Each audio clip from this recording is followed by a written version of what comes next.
అందరికీ నమస్కారం. మనము దేవదేవం భజే అనే శ్రీ తాళ్ళపాక అన్నమాచార్యుల వారి కీర్తనను మనం నేర్చుకుంటున్నాం కదా.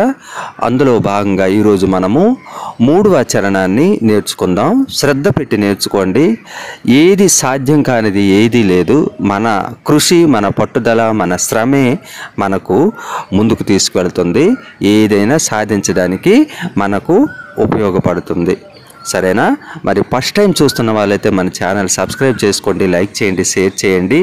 మరి కొంతమంది కూడా ఈ ఇంట్రెస్ట్ ఉన్న వాళ్ళు కీర్తన నేర్చుకోవడానికి సహకరించిన వాళ్ళు అవుతారు. ప్లీజ్ లైక్ చేయండి, కామెంట్ చేయండి. మీకు ఏమైనా ప్రాబ్లమ్స్ అంటే మీకు ఏమైనా నా పాటలో కానీ నా విధానంలో కానీ ఏమైనా మార్పు చేర్పులు కావాలంటే నాకు కామెంట్ ద్వారా తెలియజేస్తే కదా తెలుస్తుంది, లేకపోతే నాకు తెలియదు కదండి. ఓకేనా? సరే, ఇంకా మనము 3వ చరణం నేర్చుకుందాం. పంకజాశన వినుత పరమనారాయణం, పంకజాశన వినుత పరమనారాయణం. గుర్తించారు కదా? ఇందులో మనకు ఎన్ని సంగతులు పడినాయి అనేది చూద్దాం. పంకజాసన వినుత, తర్వాత కొంచెం తాకు దీర్ఘంగా పలికెట్టి చూసుకోండి. పరమనా, ఇది చాలా ముఖ్యమైన ప్లేస్ అన్నమాట. పరమనా, నా తర్వాత ఆ వచ్చే విధంగా చూసుకోవాలి. పరమనారాయణం. మళ్ళీ నెక్స్ట్ రెండోసారి మనం పలకవలసి ఉంటుంది, చెప్పవలసి ఉంటుంది. అప్పుడు చెప్పినప్పుడు మనం ఏం చేయాలంటే పంకజాశన వినుత పరమనారాయణం అంటే ఇక్కడ రాను మనము ఒత్తి పలకాలి.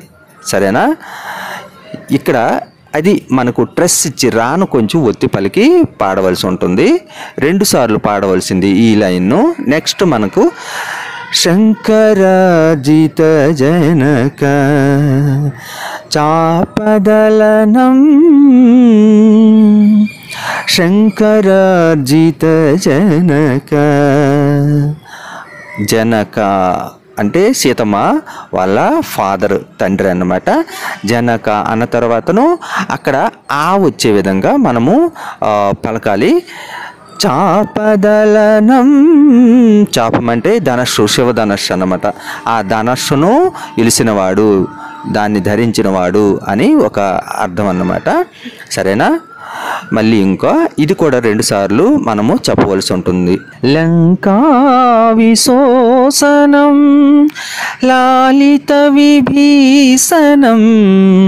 లంకా సెకండ్ టైం అనేటప్పుడు లంకా అన్న తర్వాత ఆ వచ్చేటప్పుడు ఇప్పుడు లంకా విశోసనం లాలిత, అది ఎంతో అందంగా, మాధుర్యంగా, లలితం అంటే ఎంత అందంగా ఉంటుంది.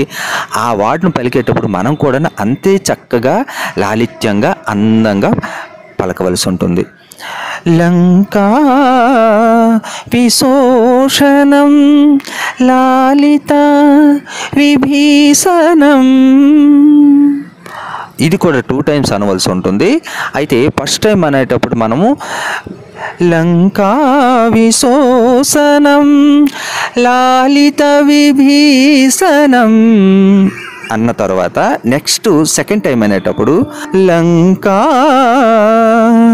విశోషణం లాలిత విభీషణం. విభీషణం అంటే ఎవరు? రావణాసురుని తమ్ముడు అన్నమాట.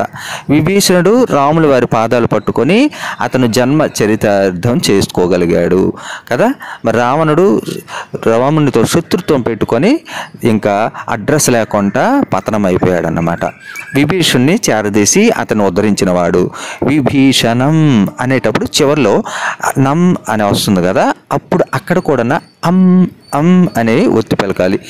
విభీషణం. ఓకేనా? వెంకటేశం సాధు విభుద వినుతం రామం గుర్తించండి, ఇది కొంచెము విరుపులు ఉంటాయి, ఇది కొంచెము జాగ్రత్తగా ఇక్కడ మనము డీల్ చేయవలసి ఉంటుంది అన్నమాట. వెంకటేశం సాధు విభూత వినూతం రామం. ఓకేనా? ఇప్పుడు ఇందులో మనకు ఎన్ని సంగతులు ఎన్ని దగ్గరలు మనము ఇచ్చేయవలసి ఉంటుంది అన్నది చూద్దాం. వెంకటేశం ఇక్కడ 0 తర్వాత అదే వెంకటేశం తర్వాత కొంచెం లైట్గా అని వచ్చేట్టుగా చూసుకోవాలి. సాధు విభూత విభూత వి తర్వాత కొంచెం ఆ సంగతి వేసుకోవాలి. విభూత విభూత వినూతం వినుతం అన్న తర్వాత కూడా కొంచెం అక్కడ వచ్చేట్టుగా చూసుకో. రామం మళ్ళీ ఒకసారి. వెంకటేశం సాధు విభూత వినూతం రామం దేవదేవం భజే దివ్య ప్రభావం దేవదేవం భజే దివ్య ప్రభావం. రావణాసురవైరి రణపుంగవం రావణాసురవైరి రణపుంగవం రామం దేవదేవం భజే దివ్య ప్రభావం.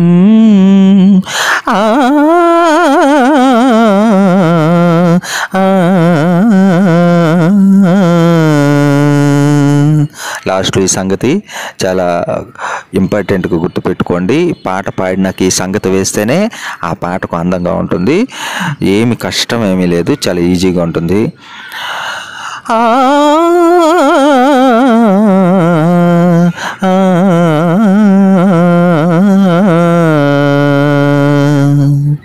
ఒకటోసారి రాదు, రెండోసారి రాదు, మూడోసారి తప్పకుండా వస్తుంది. మరి ఈ రోజుకు మనము దేవదేవ భజే కీర్తన నేర్చుకున్నాం. నెక్స్ట్ ఇంకొక మంచి కీర్తన నేర్చుకుందాం.